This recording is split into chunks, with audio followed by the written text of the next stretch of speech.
오늘은 적그리스도의 정체에 대해서 우리가 한번 살펴보도록 하겠습니다.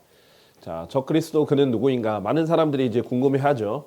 어떤 사람은 지금 현재 있는 인물 중에 누구일 것이다 추측하기도 하고 하지만 그것은 이제 시대에 따라서 대상이 자꾸 바뀌죠. 중요한 것은 성경에서는 적그리스도의 특징에 대해서 확실히 말한 부분들이 있다는 겁니다. 자, 그런 확실히 말한 부분들을 종합해서 우리가 이제 추론해 볼 수는 있겠죠. 지금 오늘 볼 것은요, 적그리스도에 대해서 성경은 굉장히 많이 말하고 있기 때문에 주요 특징들을 우리가 살펴보고 이 정체에 대해서 파헤쳐 보는, 그래서 이 적그리스도라는 인물이 어떤 인물일지를 좀 성경적으로 확인된 부분들을 보도록 하겠습니다. 자, 성경에서 가장 많이 언급되어 있는 인물은 단연코 예수 그리스도입니다. 예표로든 모형이든 아니면 직접적으로든 예수 그리스도가 성경의 주인공이에요. 그러면 어떤 이야기에도 주인공이 있으면 반대로 나쁜 역할의 주인공도 있죠. 주연이죠. 그래서 성경에서는 예수 그리스도 외에 두 번째로 많이 언급되는 인물이 적그리스도입니다, 사실. 그래서 제가 지난번에 잠깐 설명드린 적은 있지만 구약에서 적그리스도에 대한 예언도 계속해서 나오거든요. 그래서 성경에서 특히 갑자기 죄인들이라고 복수로 나오다가 그 사악한 자 이렇게 해서 단수로 등장을 한다든지, 특히 이제 자주 언급되는 그 사악한 자라는 특징에 예언적으로 얘기할 때 그 인물을 적그리스도, 단수의 인물을 적그리스도 얘기할 때 굉장히 많거든요. 그래서 시가서라든지 예언서에 자주 등장하는 인물이고요.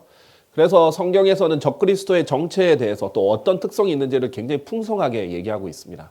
그래서 이 부분을 아는 것 또한 성경을 아는 것이기에 또 마지막 때에 일어날 일도 우리가 함께 보는 것이기에 우리가 살펴보도록 하겠습니다.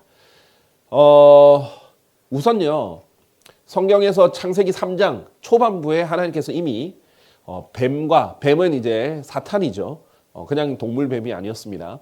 사탄과 이제 이브에 대해서 얘기를 할 때 이렇게 말씀하셨어요. 사탄에게 하나님께서 저주를 하실 때 예언을 하셨단 말이죠.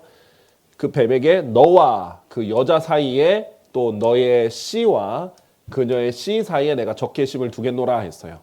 자, 우리가 잘 알다시피 여자의 씨, 여자는 씨가 없단 말이죠. 하나님께서 남자에게 씨가 있다라고 했고요.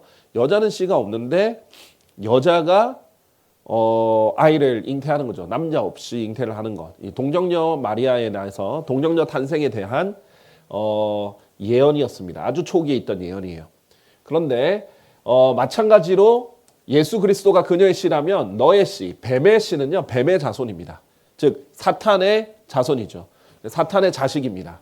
그래서 사탄의 자식과 예수 그리스도 이 사이에 적개심을 두겠다라고 말했고요.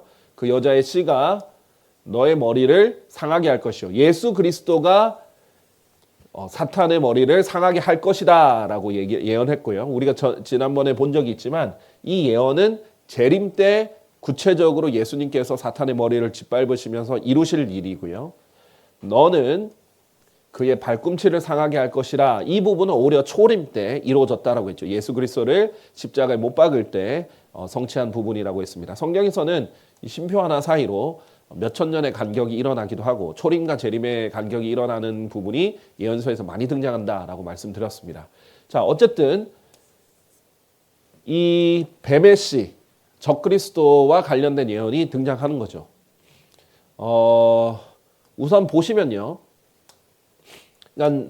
적그리스도는 그냥 예수 그리스도를 대적하는 인물일 뿐만 아니라 사탄의 씨라는 거예요.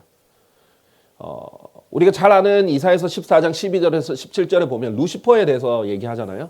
이게 킹제임스 성경의 특징입니다. 일반 킹제임스 성경 외에 다른 성경은 루시퍼라는 이름을, 사탄의 이름을 없앴죠. 계명성이랑 하는 곳도 있고 새벽별이라고 하는 곳도 있는데, 사실 새벽별은 예수 그리스도에 대한 호칭이기 때문에 특히 NIV 같은 경우는 Morning Star, 새벽별이다 이렇게 했거든요. 예수님을 이 타락한 루시퍼의 자리에 놓기도 하는 아주 큰 문제가 생기기도 했습니다. 자, 어쨌든 루시퍼라는 이름은 안 믿는 사람들도, 세상 사람들도 다 아는 사탄의 이름인데 이것은 킹제임스 성경에 등장하는 표현이다라는 것이고요. 이 루시퍼가 어떻게 하늘에서 떨어졌는가, 과거를 얘기를 합니다. 14장 12절은. 그러니까 사탄이 이미 어떻게 타락을 했는지를 보여주시는 거예요. 자, 그렇는데 14장 12절부터 뭐 13, 14절 쭉 얘기하다가 여기서부터 뭐라고 얘기하냐면요. 그러나 너는 지옥으로 구렁의 측면들로 끌어내려지리라. 미래입니다. 이미 사탄은 한번 타락했어요. 그런데 지옥으로 한번 하늘에서 떨어졌을 뿐만 아니라 미래는 지옥으로 끌어내려지리라 라는 예언을 합니다. 자, 그러면서 너를 쳐다보는 자들이 너를 면밀히 살피고 너에 대해 숙고하며 이같이 말하리라 하면서요. 이 자가 땅을 떨게 만들고 왕국들을 뒤흔들었던 그 사람이냐? 라고 말합니다. 자, 루시퍼는 이 사탄은 이미 타락했어요. 과거에 대해서 다뤘단 말이죠. 그런데 쭉 이어가면서 미래에는 사람들이 이 루시퍼가 지옥으로 떨어지고 구렁으로 끌어내려지는 것을 보고 뭐라고 말하냐면 이 자가 땅을 떨게 만들고 왕국들을 뒤흔들었던 그 사람이냐라고 묻는 거예요.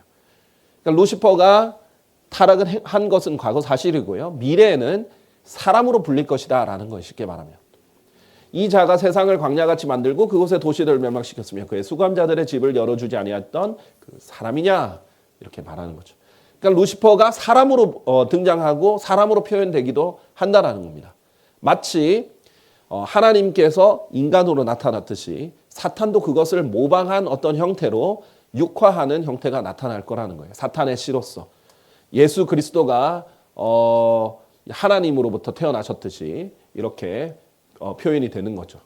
그런데 예수님은 하나님으로부터 태어났지만 동시에 하나님이시기도 했죠. 그런 삼위일체를 모방하려는 것이 사탄의 존재라는 거예요. 우리가 사탄에 대해서 배우면 정말 큰 모방자라는 것, 하나님을 가장 잘 모방하고 또 모방하려는 특징을 우리가 알고 있는데 그런 것들을 반영하는 거라고 볼 수 있습니다. 그래서 우리 계시록에 보면 적그리스도를 그 짐승이다 이렇게 말합니다.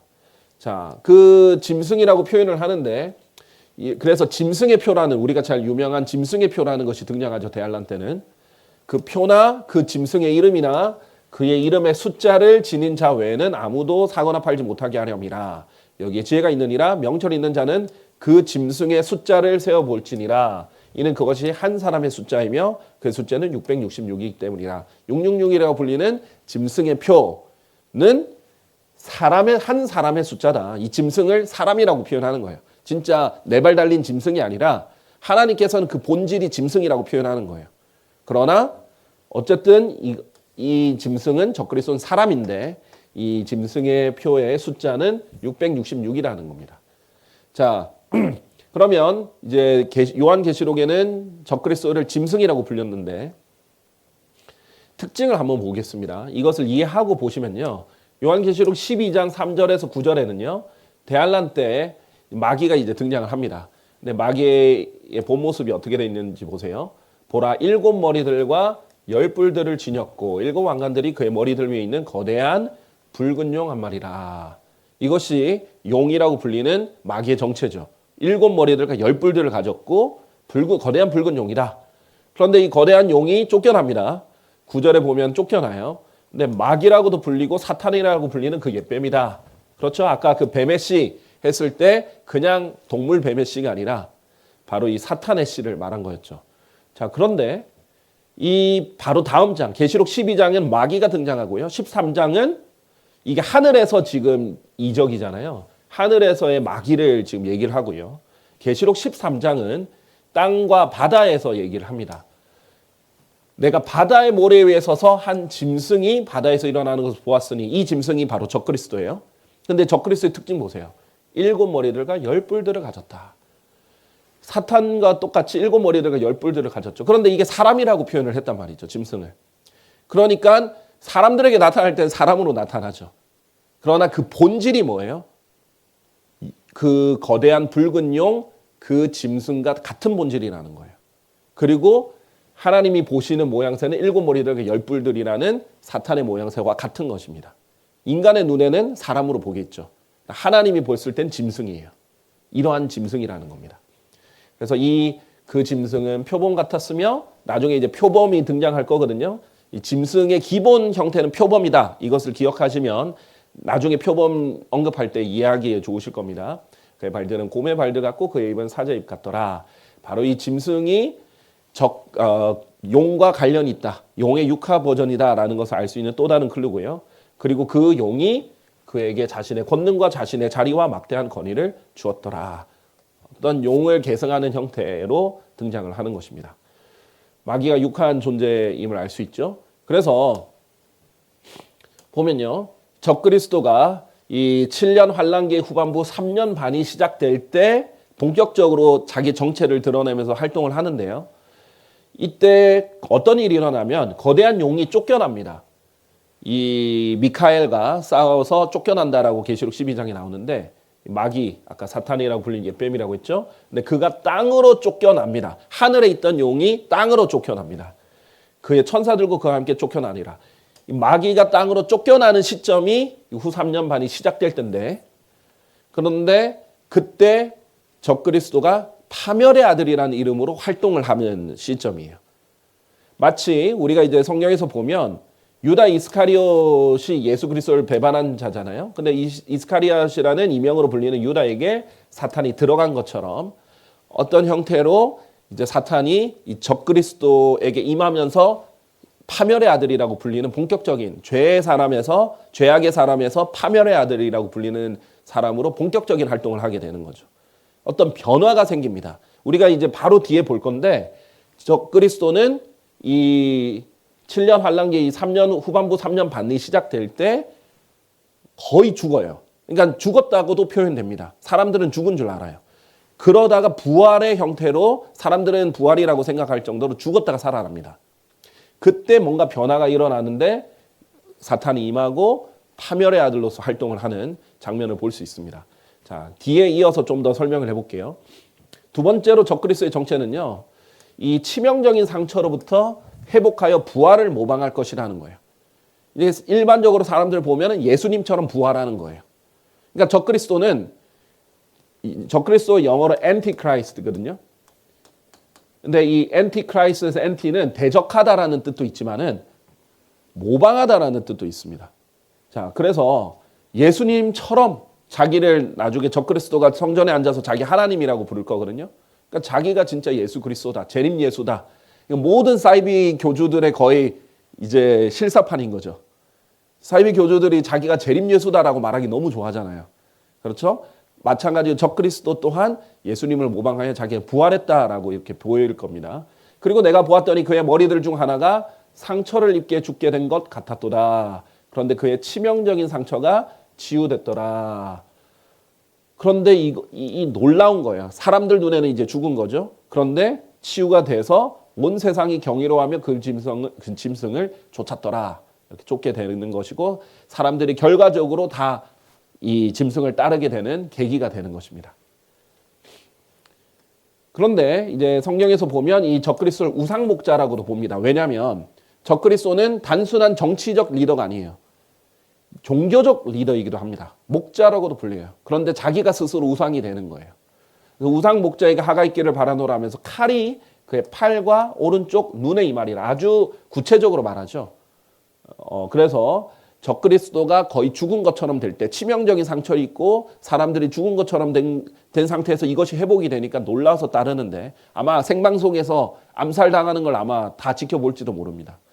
그러다가 다 보는 앞에서 부활을 하겠죠.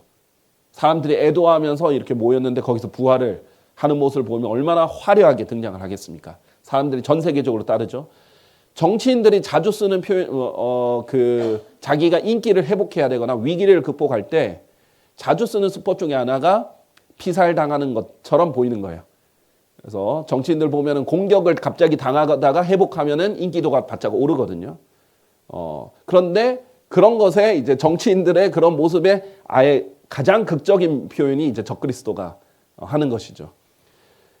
그래서 구체적으로 팔, 오른쪽 눈, 우리 전통적으로 악한 사람들, 특히 뭐 해적 이런 것들을 표현할 때 보는 게 뭐예요? 애꾸눈이죠. 그런 오른쪽 눈이 상한 애꾸눈처럼 등장할 것이고요. 팔도 한쪽이 말라버리는 거죠. 그리고 그의 오른쪽 눈은 완전히 어두워지리라라고 미리 예언을 하셨습니다. 그렇게 될 것입니다. 자, 뿐만 아니라 적그리스도에 대한 예언 중에 에스겔서 30장 24절을 보면요. 그가 치명적인 부상을 입은 남자의 신음들로 그 앞에서 신음하리라. 치명적이다. 치명적이라는 것 자체가 이제 죽을 만한 상처라는 거죠.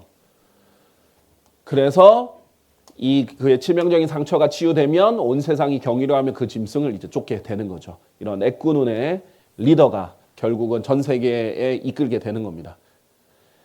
예수 그리스도의 모방자가 되는 것이죠. 또 다른 이제 적그리스도의 한 표현 중에 뭐냐면 아까 우리가 이사야서 14장 봤잖아요. 루시퍼를 했는데 그 사람이냐라고 질문했죠. 바로 그 아래 구절들을 보면요. 내가 너의 영토를 멸망시키고 너의 백성을 살해한 까닭에 적그리스도가 적그리스도의 영토를 멸망시키고 적그리스도의 백성을 살해한다라는 거예요. 그러니까 적그리스도는 유대인들을 살해하거든요.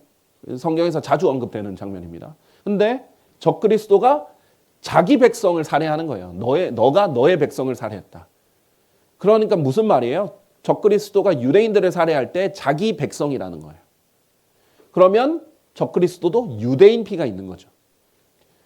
또 다니엘서 11장에 보면 이 표현은 이제 다니엘서 36절을 보면 적그리스도라는 표현이 이제 명확하게 나오거든요. 근데 이제 편의상 37절만 인용을 하는데 또한 그가 자기 조상들의 하나님을 개의치 아니할 것이다 라고 말하는데 하나님을 개의치 않는 것을 자기 조상들의 하나님이다. 하나님은요 유대인들의 하나님, 이스라엘의 하나님이라고 많이 불리죠.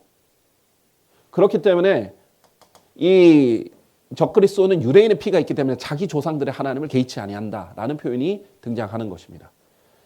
자, 그런데 유대인이기만 한 것이 아니에요. 네 번째로 보면 아시리아인과도 관련이 있습니다. 자, 이사야서 10장 5절에 보면요. 적그리스도에 대해서 말하면서 오 아시리아나 나의 분노의 막대기와 그들의 손에 있는 지팡이는 나의 격분이라 라고 말하고요. 이건 마치 예수님을 나사렛인이다 이렇게 부르는 것과 대비가 되죠. 아시리아는 사실 그 당시에 전 세계 제국의 최고봉이거든요. 근데 나사렛은 이스라엘 중에서도 가장 열악한 마을 중에 하나예요. 예수님이 등장할 때는 왕국에서 화려하게 등장하신 게 아니거든요. 자, 그런데 이 아시리아인이라는 걸 좀 더 확실히 볼 수 있는 것은요. 적그리스도의 유형들 보면은 왕들이 많이 등장하거든요. 근데 이제 강력한 적그리스도 유형들 보면 파라오, 또 그 아시리아 왕이었던 세나케립, 그 다음에 바빌론의 왕이었던 네부카드네자르, 이런 왕들로 비유가 계속됩니다. 그런데 이 사람들을 성경에서 참 희한하게도 아시리아인이라고 불러요. 특히 이집트의 파라오는 원래 아시리아인이 아니잖아요. 이집트인입니다. 그런데 보세요. 이는 주 하나님 이같이 말하기 때문이라 예전에 나의 백성이 이집트에서 체류하고자 거기로 내려갔도다. 그러자 그렇죠. 이스라엘 백성이 이집트에 내려갔죠. 이스라엘은 누구예요? 야곱이잖아요. 이 야곱이 한 70명에 되는 가족들을 이끌고 갔단 말이에요. 그런데 그러자 그 아시리아인이 까닭없이 그들을 압제하였도다라고 말합니다. 이스라엘을 압제한 사람이 아시리아인이라고 표현하는 거예요. 출애굽기에서는 그냥 파라오다라고 했는데 파라오는 왕에 대한 호칭이잖아요. 우리는 대통령 이렇게 부르듯이 예전에 우리 로마 같은 경우에는 카이사르가 왕에 대한 호칭이었고 그리고 이 페르시아 같은 경우에는 아하수에르가 왕에 대한 호칭인 것처럼 그래서 여러 명의 파라오가 등장하지만 다 다른 사람인 것처럼 여러 명의 아하수에르가 등장하지만은 다 다른 사람인 것처럼 이 마찬가지입니다. 그런데 이 파라오가 아시리아인이라고 불린다는 거예요. 원래는 파라오는 이집트인인데. 그래서 성경의 출애굽기 1장 8절에 아주 심오한 표현이 나옵니다. 출애굽기 창세기 50장까지는 요셉과 이스라엘이 엄청 대접받아요. 왜냐하면 요셉이 이집트를 살렸잖아요. 그러니까 이인자로서 파라오에게도 신뢰를 받고 존경을 받고 이집트인들에게 다 존경을 받았거든요. 근데 출애굽기 1장으로 갔더니 그 파라오와 그 신하들 다 죽었어요. 시간이 흘렀어요. 그랬더니 요셉을 모르는 새로운 왕이 일어나서 이집트를 다스렸더라는 거예요. 그냥 시간이 지나서 요셉을 까먹은 게 아니라 새로운 왕조가 바뀝니다. 실제로 역사적으로 왕조가 뒤바뀌는 일이 일어났는데 그때 이집트를 정복한 사람들이 아시리아인들이에요. 그래서 실제로 이스라엘을 멸망시키려고 했던 그 파라오, 이스라엘의 남자들을 몰살시키려고 했던, 마치 헤롯이 예수님 태어날 때 아이들을 몰살시키려고 했었잖아요. 베들레헴의 아이를. 그때 적그리스도의 예표인 파라오는 아시리아인이었어요. 아주 독특하게. 원래 그 전에 요셉을 잘해줬던 파라오는 이집트인인데 우연의 일치가 아니겠죠. 자, 마찬가지로 nim롯이 이제 성경에서 적그리스도의 예표이기도 한데 그들은 칼로 아시리아 지역을 항폐하게 하고 nim롯 지역을 그곳의 입구들에게 항폐하게 하리라. 그가 우리 지역 안으로 들어오는 때요, 그가 우리의 경계들을 내부를 밟는 때면 이와 같이 그분께서 아시리아인으로부터 우리를 구출하시리라. 자, nim롯뿐만 아니라 이 네부카드네자르, 이 바빌론의 왕이 다스리는 지역을 아시리아 지역이다. 그리고 아시리아인이다라고 표현합니다. 왜냐하면 이 아시리아 제국을 멸망시킨 게 바빌론이거든요. 그런데 아시리아 제국이 워낙 화려한 제국이었고 영향력 있고 문화적으로 뛰어난 제국이다 보니까 그 영토, 바빌론이 제국이 바뀌었지만 거의 같은 영토를 바빌론이 계승을 한 거예요. 그리고 거기에 있는 문화와 언어들을 상당 부분 계승을 합니다. 그래서 바빌론 제국이 다스리던 네부카드네자르 때 오히려 아시리아 언어가 공용어입니다. 그래서 다니엘서의 일부분이 뭐로 적혔어요? 아람어로 쓰여서 아람어가 아시리아 언어거든요. 그래서 성경을 보면 구약을 보통 히브리어만 기록된 줄 아는 사람이 있는데 히브리어 플러스 아람어예요. 그게 아시리아 언어거든요. 근데 다니엘서뿐만 아니라 일부 에스더서 같은 그 당시 시대, 심지어는 얼마나 그 아시리아 영향력이 강했냐면 바빌론뿐만 아니라 페르시아 시대에도 공통어로 아람어로 기록됩니다. 그래서 이 바빌론의 왕을 아시리아인이다라고도 표현을 해요. 자, 그뿐만 아니라 진짜 아시리아 왕이었던 세나케립, 그 이스라엘을 멸망시켰던, 북왕국 이스라엘을 멸망시켰던 왕을 말 그대로 아시리아 왕이라고 표현하죠. 그 지역이기도 하고.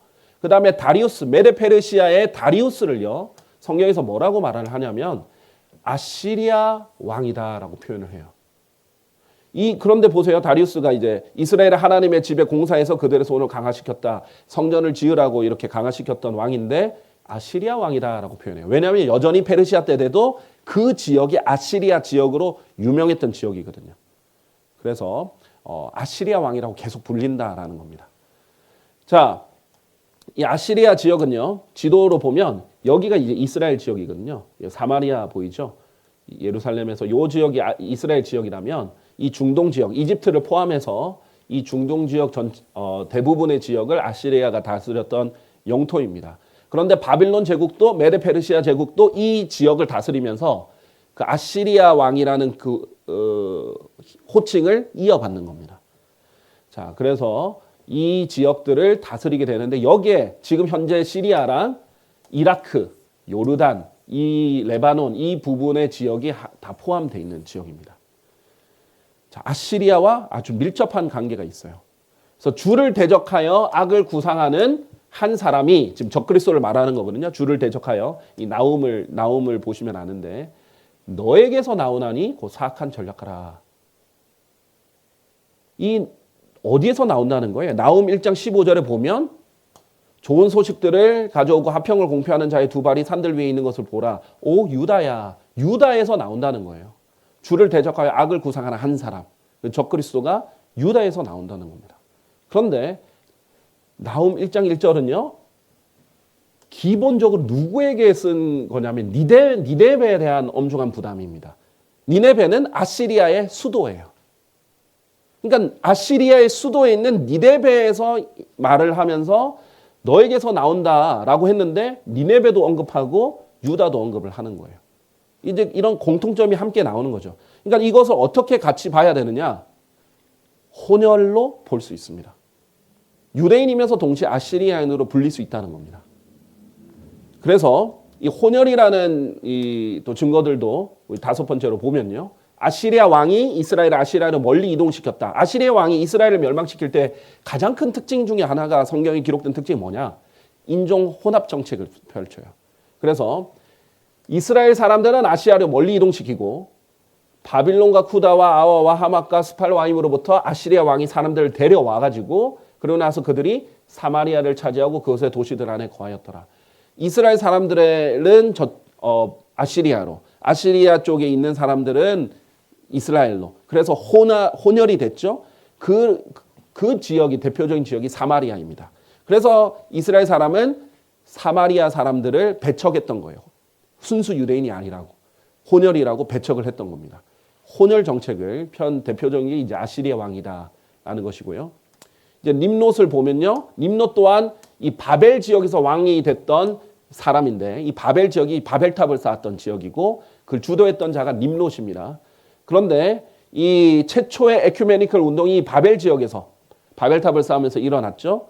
그때 뭐예요? 하나님께서는 널리 퍼지고 그다음에 이 땅을 정복하고 이렇게 흩어져라고 이렇게 얘기를 했는데 안 흩어지겠다는 거예요. 우리가 우리를 위하여 하나의 도시와 하나의 탑을 건설하여 우리가 온 땅의 표면에 널리 흩어지지 않도록 하나님 흩어져라 했는데 흩어지지 말자 해서 뭉친 거예요. 우리가 우리를 위하여 하나의 이름을 만들자 해서 뭉친 거예요. 이것도 인종통합인 거죠. 자, 아까 전에 요한계시록 13장 2절에 보면 적그리스도의 특징이 뭐예요? 기본적으로 표범 같았다라고 말하죠. 근데 성경에 보면 이 표범의 이 점들을 무엇에 비유하냐면 흑인의 피부와 비교합니다. 에티오피아인이 이제 흑인들이거든요. 지금도 에티오피아 사람 하면 흑인 중에 흑인이에요. 미국에 살아보니까 약간 색이 밝은 흑인도 있고 완전히 진한 흑인들이 있거든요.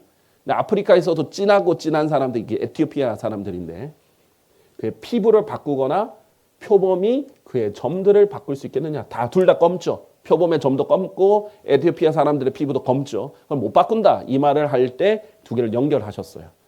실제로 표범의 점들은 검죠. 근데 표범의 특징이 뭐예요? 노란 피부도 있고 검은 점이 있고 배는 흰색이에요. 또 이런 색이 혼합되어 있는 동물이 표범입니다. 그래서 아시아인, 아프리카인, 유럽인 이런 것들이 혼합되어 있는 이 모습을 보일 수 있습니다. 이게 적그리스도 개인의 특징이기도 하지만 이 짐승을 다스리는 왕국의 특징이기도 해요. 그래서 이 마지막 때로 갈수록 인종이 혼합되죠. 자, 저는 미국에 살아봤기 때문에 얼마나 다양한 인종이 미국에 사는지 알아요. 정말 다양한, 거의 전 세계에 있는 모든 사람들은 미국에 한 명씩은 다 있을 거예요. 그런데 그래서 저는 너무나 많이 봤어요. 유럽을 갔을 때도 봤고 심지어 중동이나 다른 나라를 봤는데 정말 여러 인종들이 함께 살아요. 필리핀도 마찬가지고.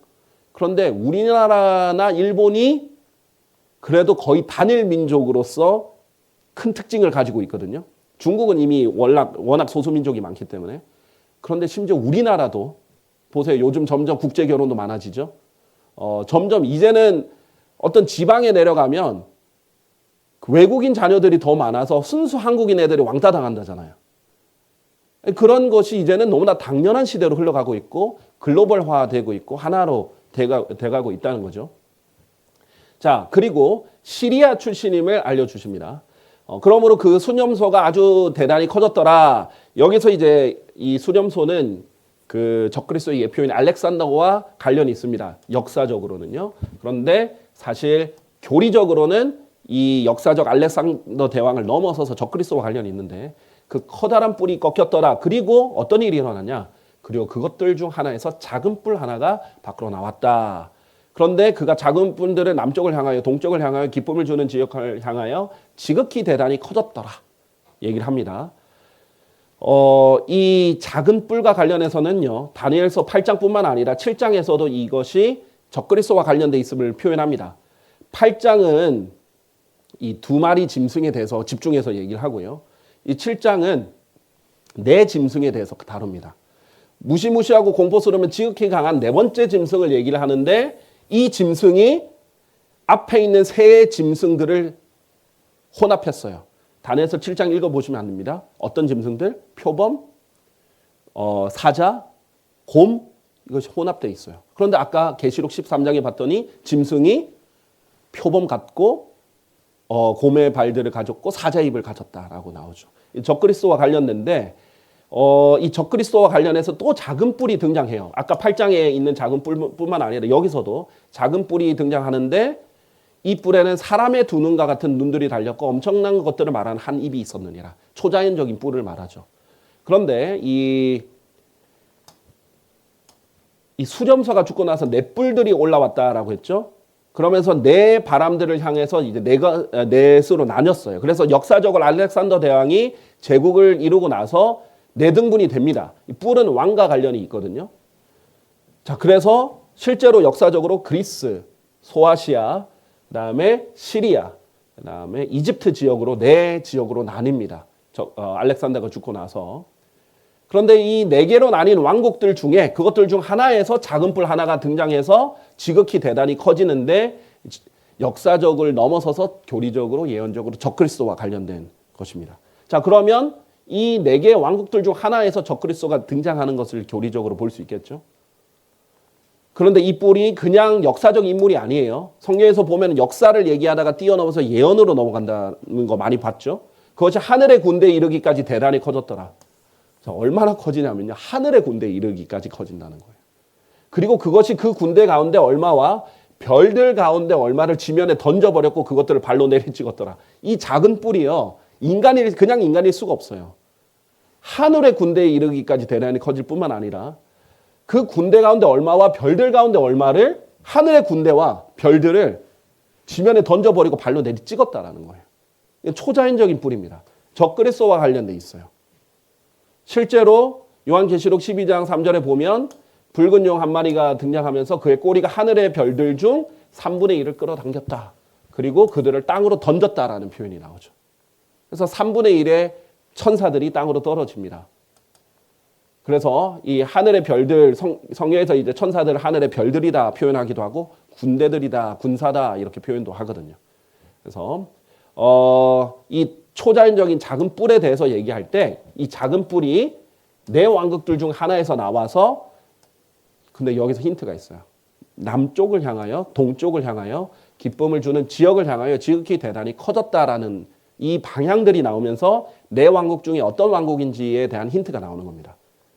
근데 여기서 일단은 기쁨을 주는 지역은요. 팔레스타인 지역, 이스라엘 지역을 말합니다. 자, 그런 전제하에서 보면요. 하나씩 안 되는 걸 소거할 수 있어요. 일단은 남쪽을 향해서 가기 때문에 이집트는 아니에요. 왜냐하면 이집트는 최남단에 있기 때문에 이집트가 남쪽을 향해서 갈 수는 없어요. 이미 남쪽 왕국이니까. 자, 그런데 동쪽을 향하여 또 기쁨을 주는 지역을 향하여 있는데 이 팔레스타인 지역이죠. 팔레스타인 지역이 이쯤에 있어요. 그런데 이미 남쪽이 이집트인데 여기에 있는 이 기쁨을 주는 지역, 팔레스타인 지역에서 또 남쪽 이 그리스나 소아시아는요. 이 기쁨을 주는 지역을 향하는 방향이 남쪽입니다. 그러니까 남쪽이 중복되는 거예요. 그래서 남쪽 방향으로 하나로 고정할 수가 없어요.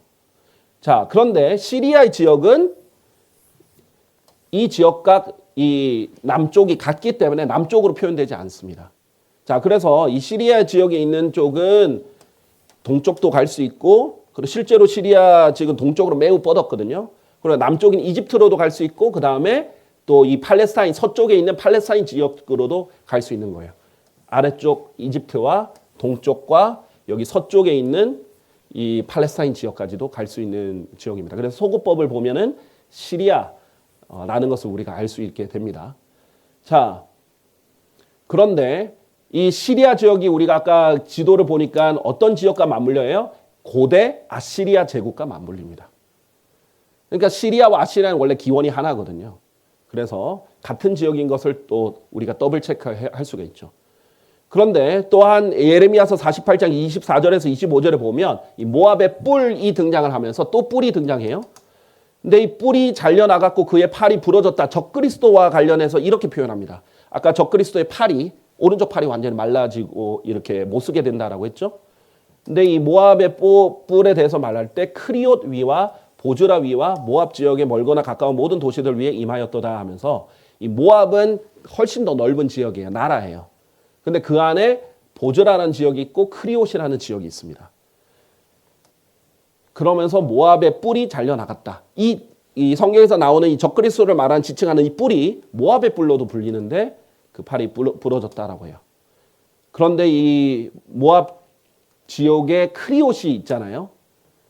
크리옷이 바로 유다 이스카리옷의 여기에 크리옷의 기원입니다. 이스가 출신이라는 뜻이거든요. 그러니까 크리옷 출신 유다 이렇게 되는 겁니다.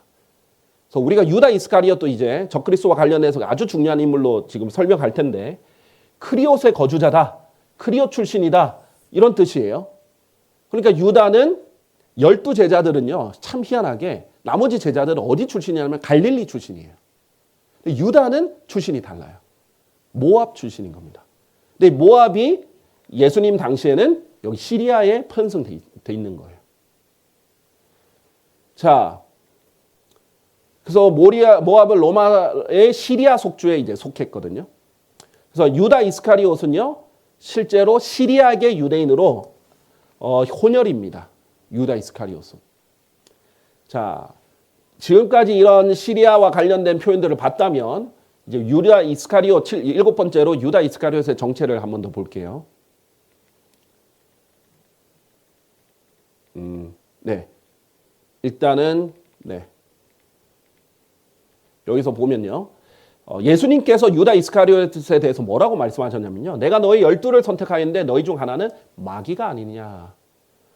그런데 성경은 그분께서 시몬의 아들 유다 이스카리옷에 관하여 말씀하셨더라. 유다 이스카리옷을 마귀다 이렇게 표현을 하시는 거예요. 독특한 표현이죠. 그리고 누가복음 22장 3절에 보면 그때 12명 가운데 계수되며 이스카리옷 이명으로 불리는 유다에게 사탄이 들어갔다라고도 표현이 됐죠.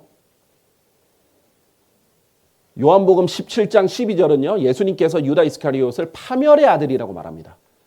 예수님이 하나님께 기도하면서 이렇게 말합니다. 당신께서 제게 주신 자들을 제가 지켰으며 파멸의 아들을 제외하고는 그들 중 아무도 잃어버린 바 되지 아니하였으니 예수님의 제자들 중에 파멸의 아들 제외하고는 다 지켰다라는 거예요. 우리가 이제 예수님 부활 후에 보면 사도행전 1장에 11명의 제자들이 있는데 이제 유다 이스카리옷의 자리가 공석이 됐으니까 12번째 사도를 뽑잖아요. 그러니까 12제자 중에는 유다 이스카리옷만 잃어버리는데 이 유다 이스카리옷을 파멸의 아들이라고 합니다. 이 표현조차도 사실 사탄과 관련된 표현이에요. 사탄을 성경에서 파멸이라고도 합니다. 요한계시록 9장에 보면 아폴리온, 아바돈 이렇게 불리거든요. 그게 히브리어는 히브리어와 헬라어로 파멸이라는 뜻이에요. 근데 이제 사탄의 아들, 파멸의 아들이 바로 사탄의 아들인 적그리스도와 관련된 표현인데 유다 이스카리옷을 파멸의 아들이라고 합니다. 성경에서 보면 적그리스도가 등장해야만 예수님의 재림이 있을 것이라는 것을 얘기를 합니다. 그러고 나서 그 죄의 사람 곧 파멸의 아들이 드러나지 않으면 그날이 오지 않을 것이기 때문이다 라고 합니다. 그러니까 대환란이 파멸의 아들이 등장해야만 된다라는 것을 얘기하는 장면인데 이 적그리스도를 파멸의 아들이라고 하거든요. 근데 성경에선 유일하게 적그리스도와 직접적인 적그리스도와 유다 이스카리옷에 대해서만 파멸의 아들이라고 호칭을 부르는데 딱 성경에서 2번 나오는 표현이에요. 한 번씩 쓰였습니다. 뿐만 아니라 유다 이스카리옷은 죽었을 때 사도행전 1장에 보면 뭐라고 표현하냐면 유다는 불법으로 인하여 이 사도직에서 떨어졌으니 그가 자기 자신의 처소로 가고자 합니다.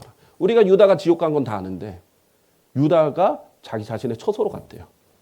아무도 지옥을 자기 처소라고 말하지 않습니다.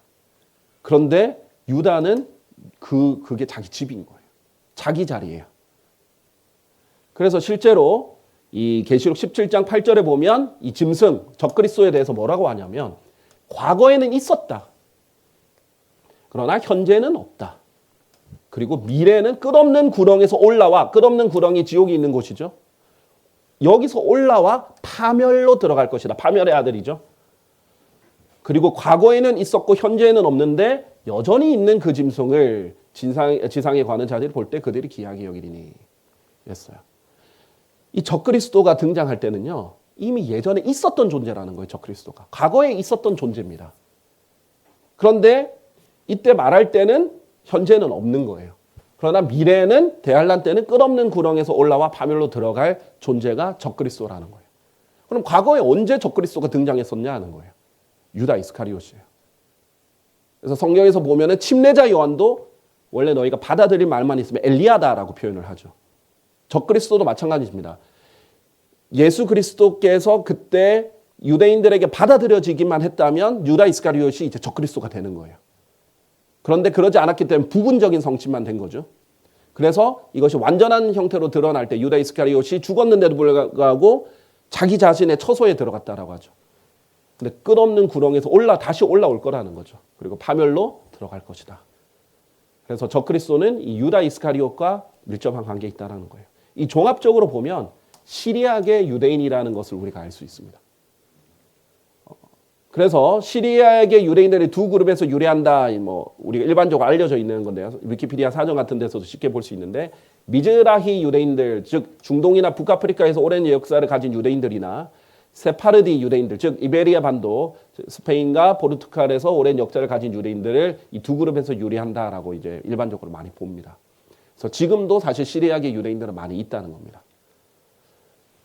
그래서 적그리스도는요 혼혈인데 그냥 시리아인, 유대인 딱 50대 50이 아닐 수도 있어요. 트라이드룬이라고 불리는 4분의 1 혼혈일 수도 있고 커드룬이라고 보면은 8분의 1 혼혈일 수도 있습니다.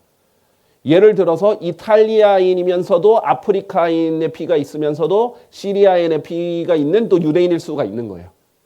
이 트라이드룬이 될 경우에는요. 그러면 야펫의 피도 가지고 있고, 즉 백인의 피도 가지고 있고 흑인의 피도 가지고 있고 아시아인의 피도 가지고 있는 유대인일 수 있습니다. 그러면 사실 세상적으로 봤을 때는 굉장히 유리한 사람이에요. 일단 우리 시리아 내전이 2011년부터 2024년까지 약 13년 동안 계속 진행되다가 작년에 끝났잖아요. 수많은 난민들, 수백만 명의 난민들이 생겼죠. 세계 곳곳으로 흩어졌어요. 얼마든지 혼혈이 생기기 좋은 시리아계 사람들이에요. 자, 그리고 또 하나 플러스 적그리스도는 동성애자라는 특징을 성경에 가지고 있습니다.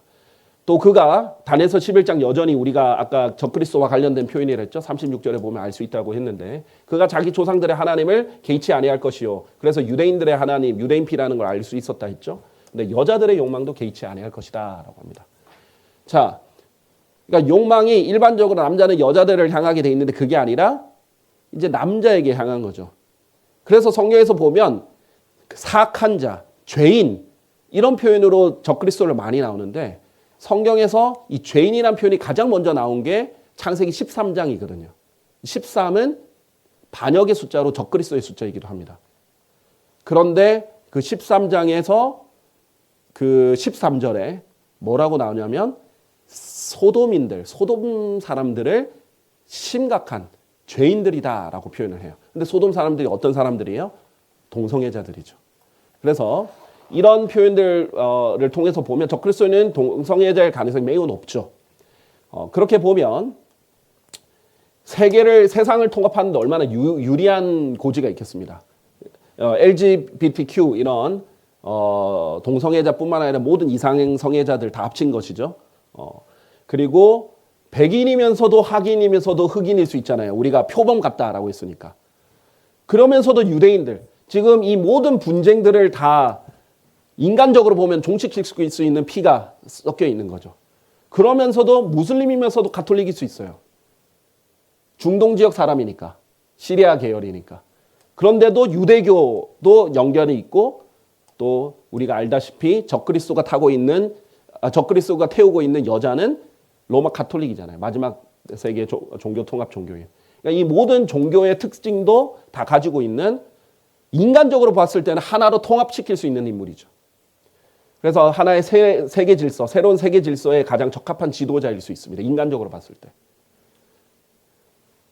그래서 그래서 적그리스도가 등장하고 나서 대할란드는 어떤 일이 일어나요? 이는 그들이 기적들을 행하는 마귀들의 영들인데 마귀들의 영들이 전능하신 하나님의 위대한 날의 전투에 땅의 왕들과 온 세상의 왕들을 모으고자 그들에게 나아가니라. 적그리스도는 마귀의 영들을 통해서 사람들을 모으죠, 하나로. 그리고 그 짐승과 땅의 왕들과 그들의 군사들이 그래서 아마겟돈 전쟁에서 어떤 일이 일어나요? 이들을 모아서 적그리스도가 이 왕들을 모아서 그 말 위에 앉으신 분 예수 그리스도를 계시록 19장에 보면 예수님이 등장하죠. 하늘에서 내려오죠.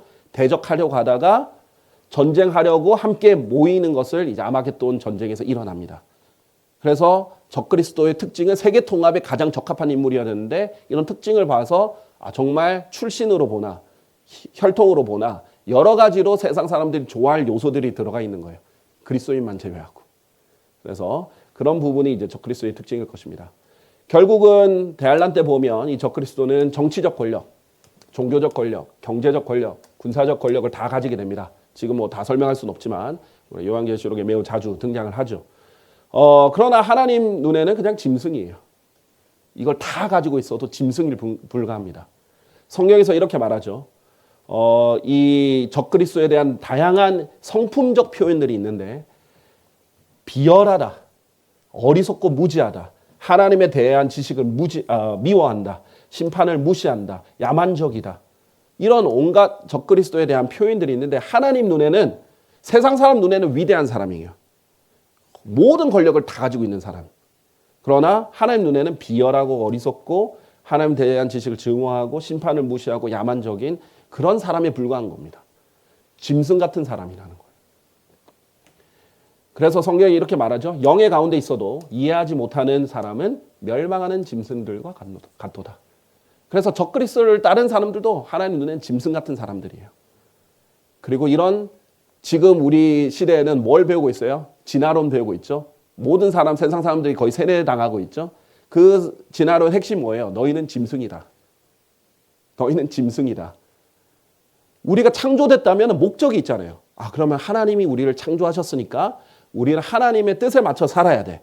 우리가 창조된 목적이 있어. 우리 인생에 목적이 있어. 우리는 왜 태어났는가? 우리는 어디서 왔는가? 우리는 왜 살아야 되는가? 정답은 하나님 안에 다 있어요. 그런데 진화론은 그냥 우연히 다 발생했다는 거예요. 우린 짐승이랑 다를 게 없다는 거예요. 그럼 뭐예요? 그냥 이 살고 싶은데 살아가는 거예요. 짐승들이 진짜 길러지고 있죠? 세상에서. 그래서 정말 마지막 때는 짐승인 적그리스도를 따라서 사람들이 짐승들처럼 행동하는 그런 시대가 될 것이다 라는 것을 말씀드리며, 우리가 적그리스도에 대한 많은 것들을 알 수 있지만 이제 좀 구체적이고 굵직한 특징들을 우리가 함께 살펴봤습니다. 일단 여기까지 하겠습니다. 감사합니다. 네, 우리 10분 쉬는 시간 가지고 우리 찬양하고 이제 우리 신학생들 설교 듣도록 하겠습니다. 감사합니다.